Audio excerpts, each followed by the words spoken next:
In today's world of rabid egalitarianism and an obsession with avoiding offending anyone, one of the only quote-unquote objective truths we're allowed to espouse is to not judge anyone, and that includes judging a book by its cover.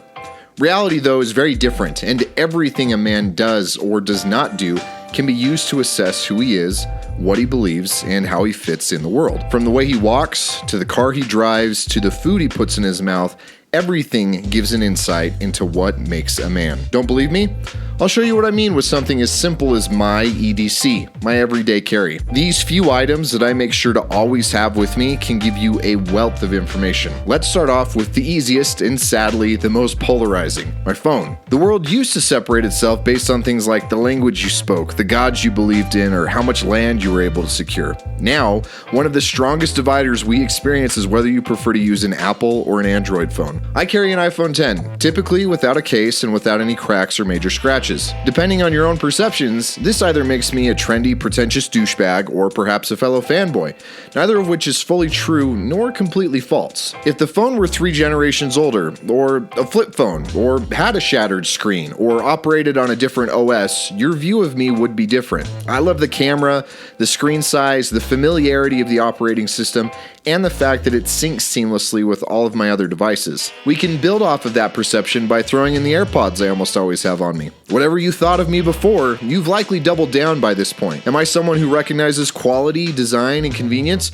Or am I a mindless sheep who's more interested in status than actual innovation? Again, both are partially true and partially false. Let's move on to something a bit different. My Spyderco pocket knife, something I always have on me and will occasionally even check a bag rather than fly with only a carry-on, precisely so I can have it with me at my destination. It's large enough to be substantial, but small enough to be discreet in a pocket. It's also aesthetically versatile and feels just as natural with a suit as it does when I'm out camping in the woods. Take a minute and ask yourself what went through your head as soon as you saw a knife. Did you think I'm compensating for something? Maybe, hey, that's a great tool to have and cool, you carry one too.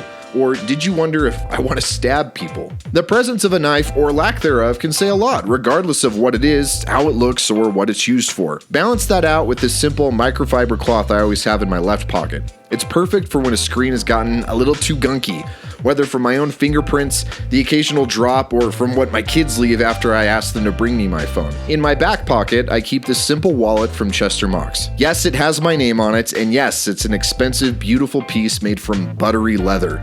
The variation in the brown strikes the perfect balance between interesting without screaming for attention. In it, I keep a few cards, my driver's license, $50 in cash, and a concealed carry permit, another insight into who I am and what I believe.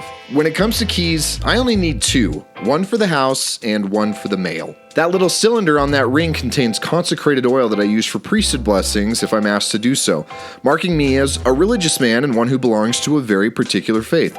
Once again showing that you can tell a lot about who I am simply by looking at what I carry and knowing what each piece means. The things I wear on me are simple.